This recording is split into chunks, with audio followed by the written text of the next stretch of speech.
Ladies and gentlemen, welcome to the Rogers Kakasungura YouTube channel. A big thank you for the support you're granting this platform. There are some advices I give here to the government, and I'm happy that some of them are being followed. I don't know if they watch my content or someone tells them, no, let's do this. In business, there's what we call continuity or flow of services. What do I mean by this?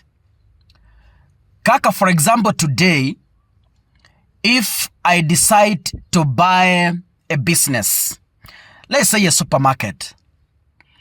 Let me give an example of Quick Mart supermarket, Naivas, or if I decide to buy that supermarket. There's something we call continuity of business. If I buy it, it means for the business to continue flowing, I will retain some of the staff who have a know-how on how this business has been running. That is when you will succeed. If I want to buy a company, there is a possibility, or maybe if I want the flow of services to continue smoothly without any effect, you buy the company and they retain the employees who understand how this company has been operating.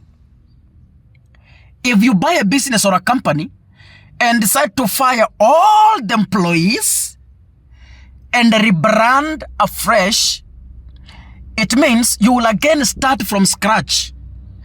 Advertising, everything, utaanza from zero. And there's a possibility you might not retain the status quo of that business the way it was. I give this example for us to relate with the Social Health Authority and the Universal Health Care ile ya Uhuru Kenyatta. When William Ruto came into power, he found an existing business, in quotes, not business, work in quotes, for us to rhyme with the example I've given. He found an already operational company called Universal Healthcare, which was giving services like NHIF, Linda Mama, and all that. NHIF was a product of Universal Healthcare. It was working well. People were using it well. It had no system technical hitch. Ilikuwa inafanya kazi vizuri. When William Ruto came into power and decided to rebrand the Universal Healthcare and come up with a new service called SHIF, Social Health Insurance Fund, which is a product of Social Health Authority, which they have rebranded to Taifa Care. They came and started threatening the staff that was there already. Staff yenye ilikuwa inaelewa the system, staff yenye ilikuwa inaelewa mahospitali, staff yenye ilikuwa inaelewa how these things were running and how they were working. We advised William Ruto that if you want to give quality healthcare services, retain some of the staff from NHIF so that they help you to do a smooth transition to SHIF. That's what we told him. But he ignored. Kakuja raka, kasema, we will fire all the employees. Kakuja kasema, they even rebranded that building, wakatoa izmen, everything, wakaleta system mpya, ile ya NHIF, wakatupa nje. Yani they mixed and remixed things until the SHIF had to fail terribly. The system, the new system they brought, it failed terribly. The services they were offering, they failed terribly. Patients in hospitals could not access the services. There was an uproar, there was a protest. After William Ruto has realized that this thing is going nowhere, he has chosen to go back to what we told him. He has decided to retain about 922 employees from NHIF. It has already been announced that William Ruto or the Ministry of Health, through their principal secretary, said that we are going to retain 922 employees from NHIF. Actually, it is an headline on our Daily Nation.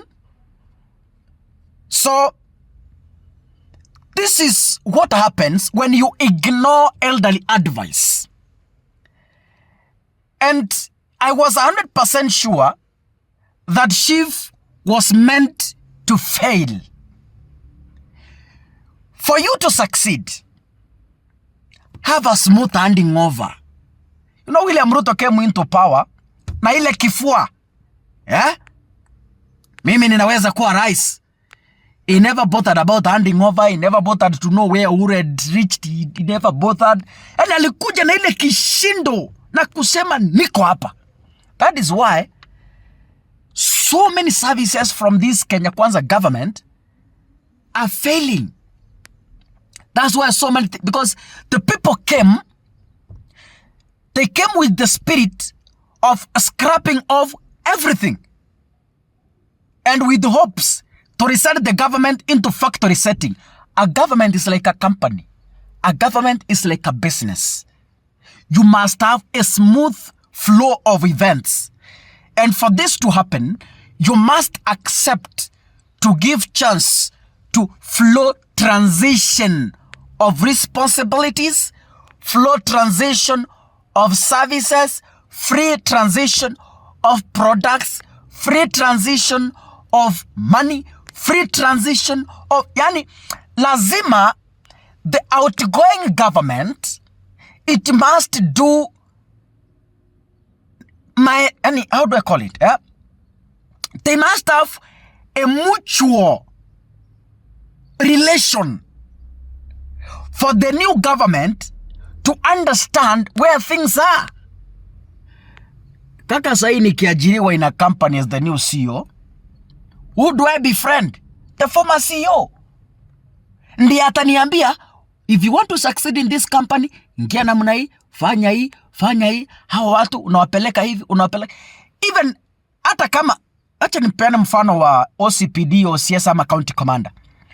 Ukipiwa transfer to a certain tribe, lazima upate mtu wa kukuonyesha, ibarabara inaenda mahali fulani, ibarabara inaenda mahali fulani, hapa kuna kuanga na wahalifu usiku, hapa kuna kuanga na, so that you get to understand the new environment. You don't blindly unakuja tu yani. Anyway, God bless you ladies and gentlemen. See you in the next episode. Asanteni sana.